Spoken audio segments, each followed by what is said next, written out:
Es una bendición muy grande C'est une grande bénédiction poder hablar sobre la palabra de Dios. de pouvoir parler de la parole de Dieu.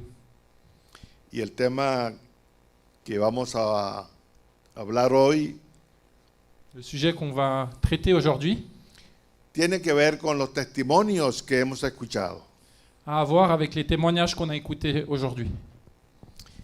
Antes de comenzar la prédica, vamos a Avant de, tener este tiempo con Dios. avant de commencer la prière, je souhaite avoir ce temps avec Dieu. Señor y Padre Celestial, Seigneur Père Céleste, te damos infinitas gracias nous te remercions infiniment por tu gran amor para con nosotros. pour ton grand amour vis-à-vis de nous. Gracias, Padre amado, por la oportunidad Merci Seigneur pour l'opportunité que nos das de estudiar tu palabra, que tu nous donnes afin de pouvoir étudier ta parole, de aprender de ella d'apprendre d'elle y de poder caminar de acuerdo con tus propósitos y mandamientos. et de pouvoir marcher avec tes buts et tes commandements. Te ruego en el nombre de Jesús Je te demande au nom de Jésus que las palabras que voy a decir que les paroles que je vais dire, puedan penetrar profundamente en cada corazón que la parole que je vais dire puisse pénétrer dans chaque cœur de manière profonde. y si tenemos aquí una persona que todavía no te ha conocido, Et s'il y a ici une personne qui, pour l'instant, ne te connaît pas, este sea el día de su salvación. que ce jour soit son jour de salut. En el nombre de Jesús, amén. Au nom de Jésus, Amen. Bueno, el tema muy importante es caminando con Dios. On va parler d'un sujet très important qui s'appelle marcher avec Dieu. Y qué importante es caminar con Dios. Et c'est important de marcher avec Dieu. ¿Y cómo podemos caminar con Dios? Comment peut-on marcher avec Dieu? Siguiendo sus pasos, siguiendo sus palabras, siguiendo sus mandamientos. En suivant ses pas, en suivant sa parole et en suivant ses commandements. Dice el profeta Amós en el capítulo 3 y el versículo 3, Le prophète Amos dit dans le chapitre 3, verset 3, ¿pueden andar dos juntos si no están de acuerdo? est-ce que deux peuvent marcher ensemble s'ils ne sont pas d'accord? Bueno, vamos a ver lo que nos dice el libro de Génesis con relación a un hombre que caminó con Dios. On va voir ce que nous dit le livre de la Genèse à propos d'un homme qui a marché avec Dieu. Vamos a leer allí en Génesis, el capítulo 5, del 18 al 21. Genèse 5, 18, 21. Quand Yared fut âgé de 162 ans, il eut pour fils Enoch. Après cela, il vécut encore 800 ans, et il eut d'autres enfants. Il mourut à l'âge de 962 ans. Quand Enoch fut âgé de 65 ans, il eut pour fils Mathusalem. Seguimos en la otra parte del versículo. Enoch, après la naissance de Méthushélah, marcha avec Dieu 300 ans, et il engendra des fils et des filles. Tous les jours d'Enoch furent de 365 ans. Enoch marcha avec Dieu, puis il ne fit plus, parce que Dieu l'a pris. Es muy interesante la vida de este hombre, Enoc. Recuérdense ese nombre. El papá de Enoc se llamó Jared. Elle est très intéressante, la vie de cet homme Enoch. Le papa d'Enoch s'appelle Aretz. Y Jared vivió 962 años. Et comme on l'a vu, Aretz a vécu 962 ans. Él tuvo un nieto, Il a eu un petit-fils. el hijo de Enoc, que se llamó Matusalén. Il a eu un petit-fils, le fils d'Enoch, qui s'appelait Mathusalem. Y Matusalén fue el hombre más viejo que se ha conocido. Et Mathusalem a été l'homme le plus vieux qu'on a connu. 969. puisqu'il a vécu 969 ans. Nosotros siempre conocemos del hombre más viejo. Nous, on entend toujours parler de l'homme le plus vieux. Y se dice muchas veces, tú eres más viejo que Matusalén. Et on dit par coutume, tu es plus vieux que Mathusalem. Pero casi nadie conoce quién fue el otro más viejo. Mais personne ne connaît qui a été plus vieux. Su nombre es Jared. Acuérdense de eso. Et Jared. l'autre homme que Mathusalem, ça a été Areth. Souvenez-vous de ce nom. Bueno, este hombre, Enob, dice pues que él tuvo un hijo a los 65 años. Enoch a eu un enfant à 65 ans. Y dice que cuando él tuvo este hijo, él empezó a caminar con Dios después que engendró a Matusalén. Et la parole dit que Enoch a commencé à marcher avec Dieu quand il a eu justement Mathusalem, quand il a eu cet enfant. Cuando él dice que él comenzó a caminar con Dios después de tener a Matusalén, significa que en esos primeros 65 años, Il est dit que en esos primeros 65 años ses premiers 65 ans, en la vida de Enob, dans la vie d'Enoch, él no estaba caminando con Dios, Enoch ne marchait pas avec Dieu, a pesar de que él conocía a Dios. malgré le fait qu'il connaissait Dieu. Y eso representa la vida de muchas personas Et ça représente la vie de beaucoup de personnes que nacen y andan por el mundo sin conocer a Dios. Ils naissent et ils vont dans le monde sans connaître Dieu. Y es una realidad Et c'est une de réalité. que todos los hombres nacen pecadores, Et c'est une réalité que tous les hommes naissent pécheurs, apartados de Dios. éloignés de Dieu.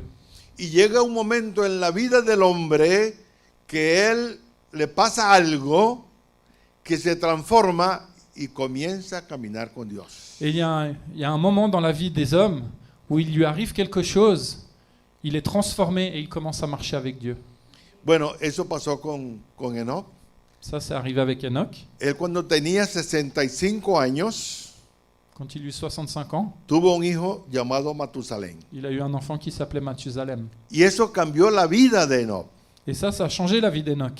Y eso sucede muchas veces en la familia.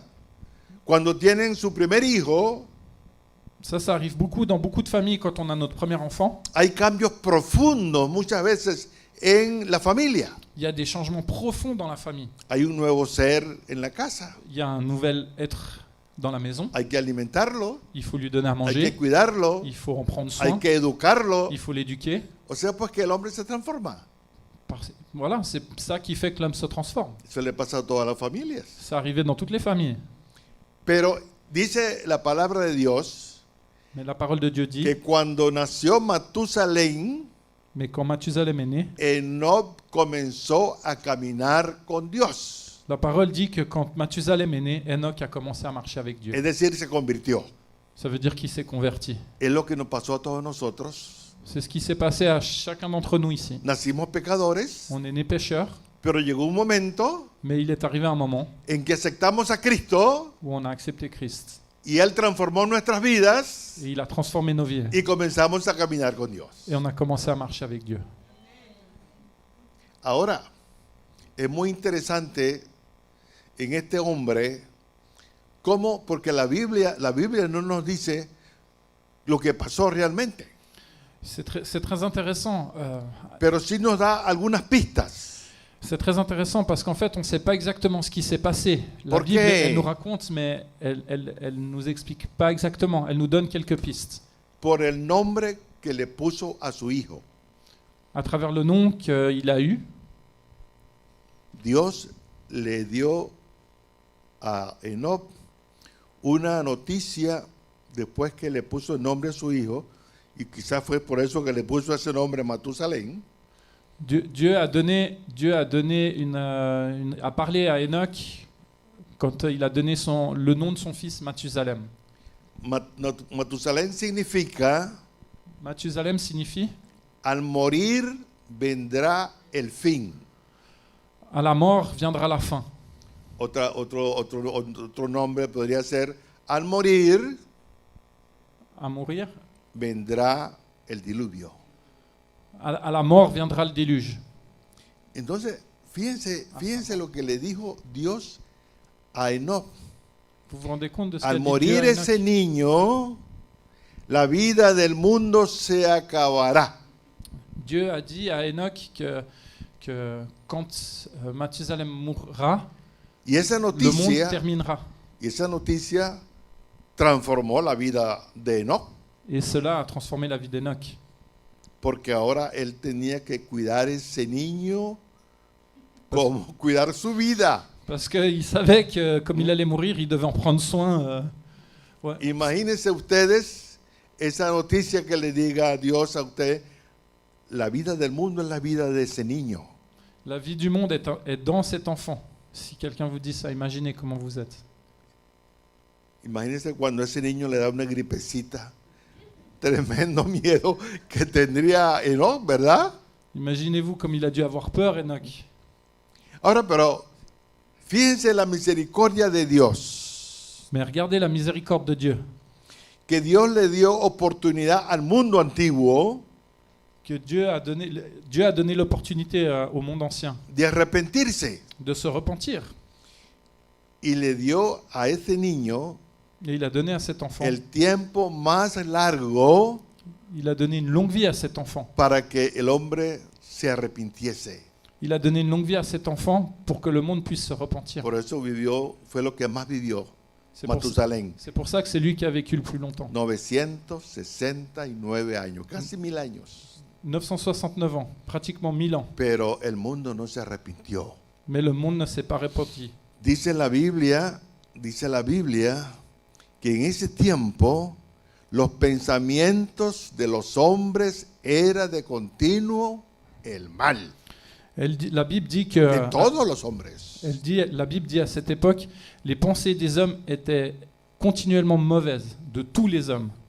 Y por eso pues Dios le mandó el diluvio Et c'est pour ça que Dieu a envoyé le déluge, para destruir esa generación maligna. pour détruire cette mauvaise génération.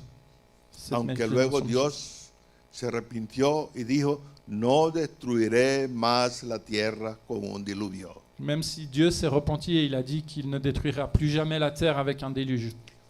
Bueno, Enoch fue séptimo en la línea de los setitas. ¿Puede leerlo allí?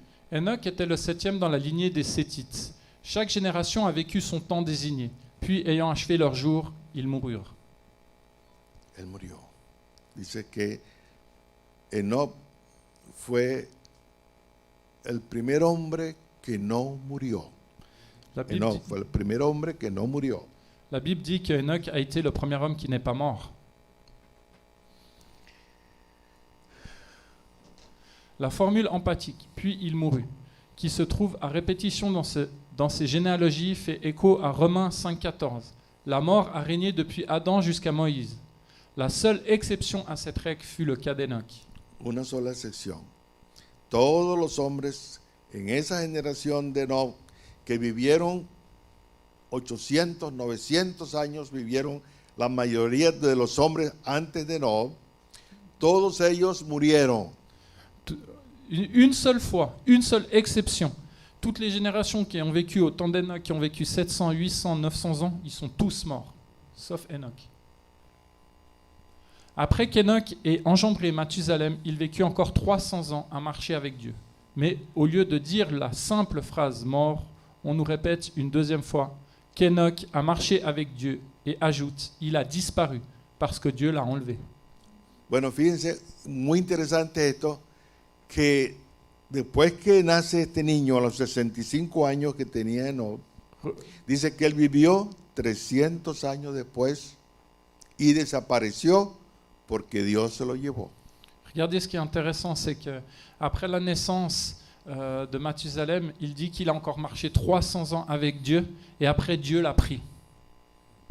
Es muy interesante. C'est très intéressant. Enoch es tipo de la iglesia que no pasará por los juicios apocalípticos. Enoch fait partie des personnes qui ne passeront pas par l'Apocalypse. Ouais, qu'Enoch est un symbole de l'Église, exactement, qui dit que l'Église ne passera pas, on va lire, tout comme sa vie et son ascension au ciel liée à sa marche avec Dieu, nous constatons que cette expression est unique dans les Écritures et n'est pas répétée qu'avec Noé dans Genèse. Voici les générations de Noé. Noé était un homme juste et intègre dans sa génération. Noé marchait avec Dieu. La Biblia menciona otro hombre con las mismas palabras que Enoc. Es Noé. La, Nos dice al final que con Dios caminó Noé. la parole, elle parle aussi d'un autre homme qui était juste comme Enoch, c'est Noé. Noé était un homme juste et intègre dans ses générations. Noé marchait avec Dieu. Noé vivió 950 años Noé a vécu 950 ans y murió. et il est mort. Y Noé representa, Noé représente, es el tipo de los que pasarán por los juicios apocalípticos, pero se salvarán. Enoch représente l'Église qui passera pas par les temps apocalyptiques et Noé représente les gens qui passeront justement par les temps d'Apocalypse. Fíjense, ¿se recuerdan? Noé fue quien construyó el arca. Él pasó por el diluvio, pero él y su familia, su esposa, sus hijos y las esposas de sus hijos, se salvaron, aunque pasó por el diluvio, pero él se salvó. Vous vous souvenez de Noé, l'histoire de Noé, il a construit l'arche. Lui et sa famille n'ont pas passé par le déluge, ils ont été sauvés par Dieu. Entonces, Noé representa la historia de Israel, Noé représente l'histoire d'Israël, que pasará por los juicios apocalípticos, pero al final un grupo se salvará de israelitas. Et ça représente, Noé représente ceux qui passeront par le jugement final.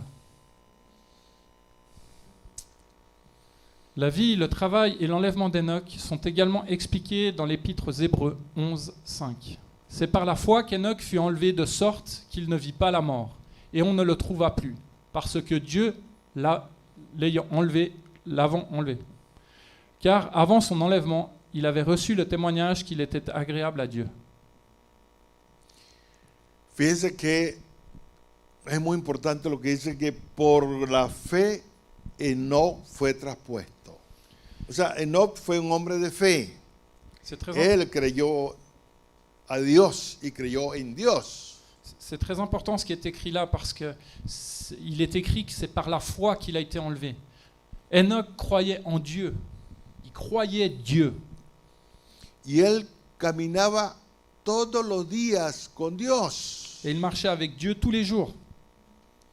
Y dice una niña le preguntaron, ¿cómo explica ella eso, ese caminar con Dios, que Enoc desapareció?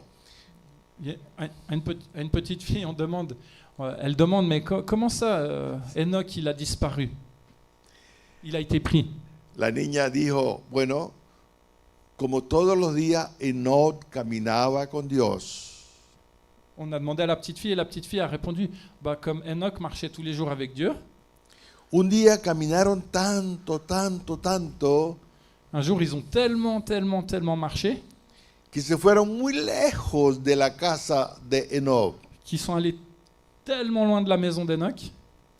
Entonces Dios le dijo a Enoc, Et Dieu a dit à Enoch, cuando ya era muy tarde, oye, Enoc, tú vives muy lejos, vamos para mi casa mejor. Dieu a dit, Enoch, là on a marché très longtemps, tu es très loin de ta maison, viens chez moi.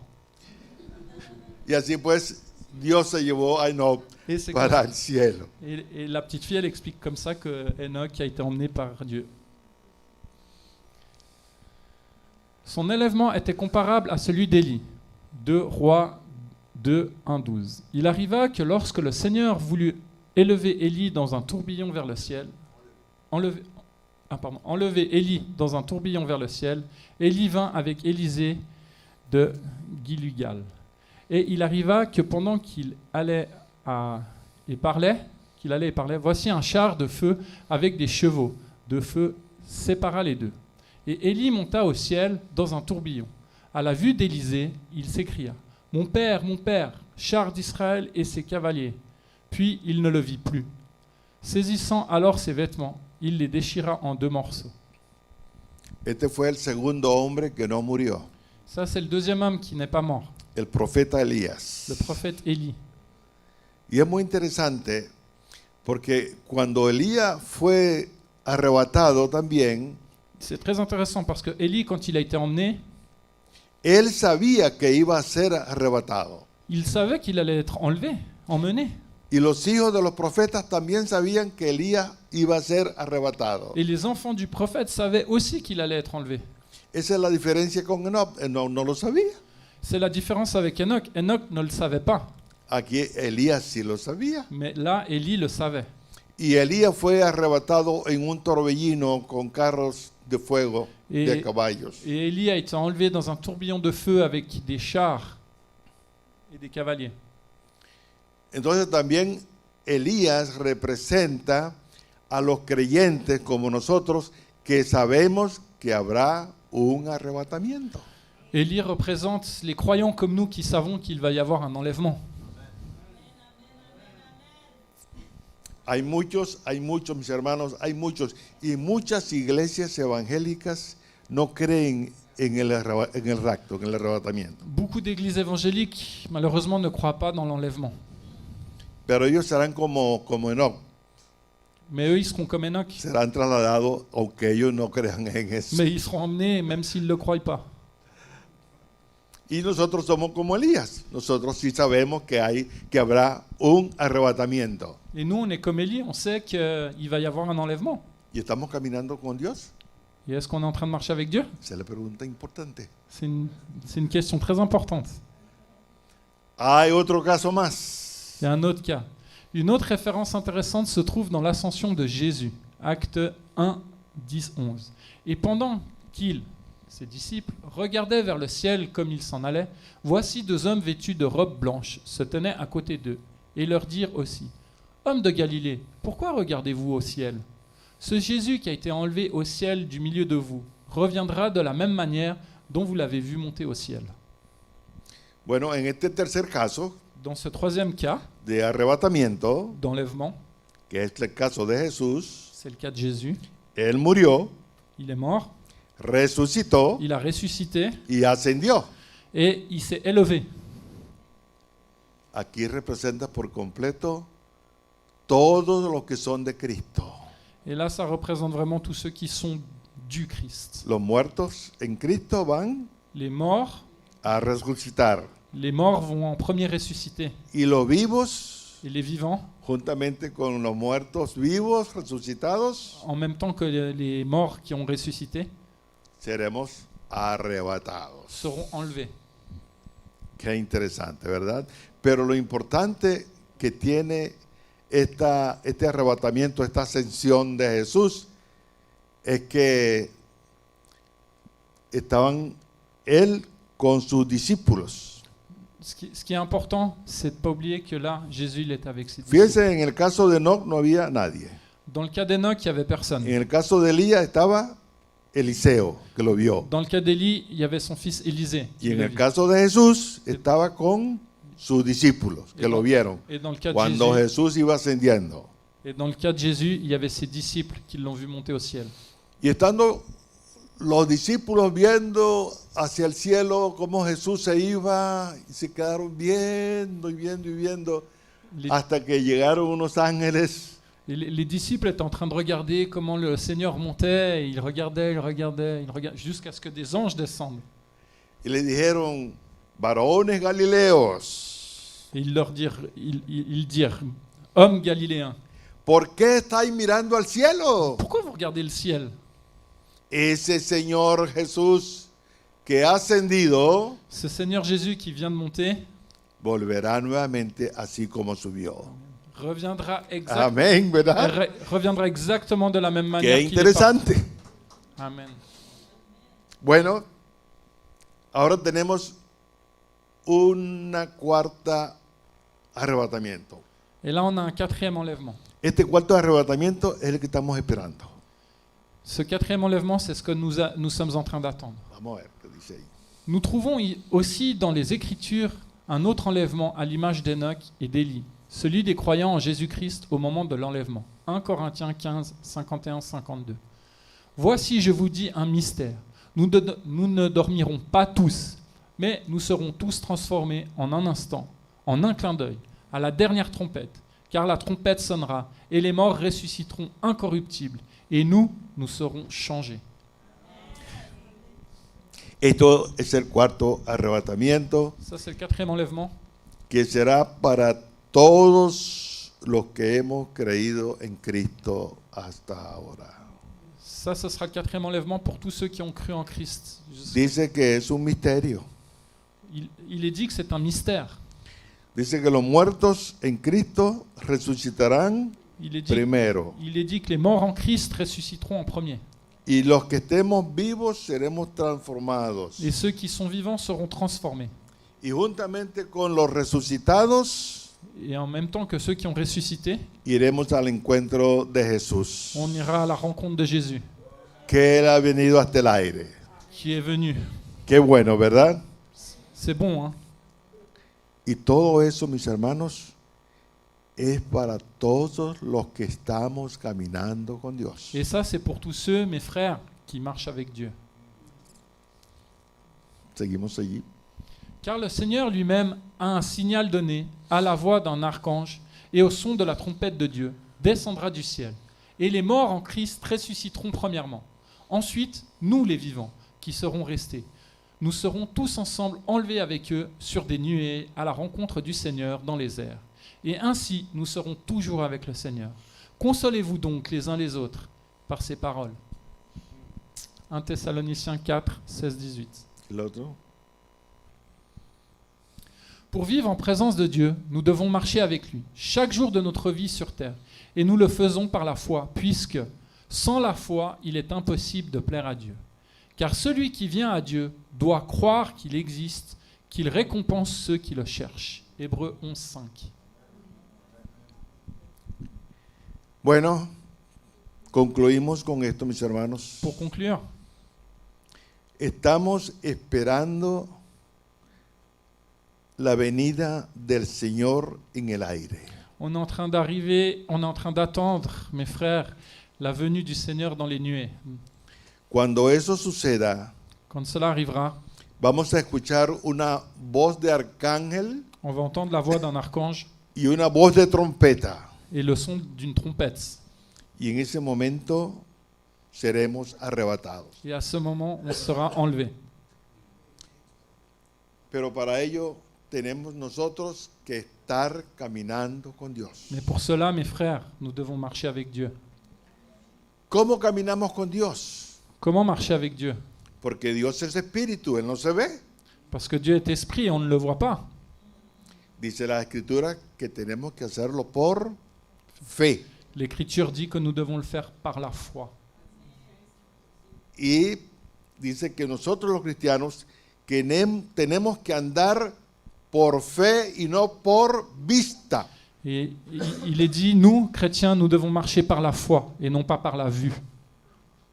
Y tenemos en la Escritura las formas y maneras de caminar con Dios. Et dans la parole de Dieu, dans la Bible, on a la façon dont on doit marcher avec Dieu. Creyendo que Él existe En croyant que lui, qu'il existe y que Él es galardonador de los que le buscan. et qu'il récompense ceux qui le cherchent. Entonces, mis hermanos, caminemos con Dios Donc, mes frères, marchons avec Dieu. y estaremos seguros Et on sera que sûr. Él nos va a llevar a su morada celestial. Et on sera sûr qu'il va nous amener dans son habitat céleste. Fíjense que el Salmo 23 termina así, Le psaume 23 termine de cette façon. que en su morada moraremos por largos días. Que dans sa maison, nous habiterons pour de Para longtemps, siempre pour toujours. estaremos con Jesús. Que el Señor nos bendiga a todos y que en verdad podamos nosotros hacer lo que Dios quiere que hagamos. Que le Seigneur vous bénisse tous et que nous puissions vraiment faire ce que le Seigneur nous demande. Hay dos cositas que podemos hacer fácilmente, Il y a deux choses qu'on peut faire facilement. que es orar Prier y leer su palabra. et lire sa parole. Con esas dos cositas que hagamos, estamos caminando con Dios. Si nous faisons ces deux choses, nous sommes déjà en train de marcher avec Dieu. Dios me lo bendiga. Que Dieu les bénisse.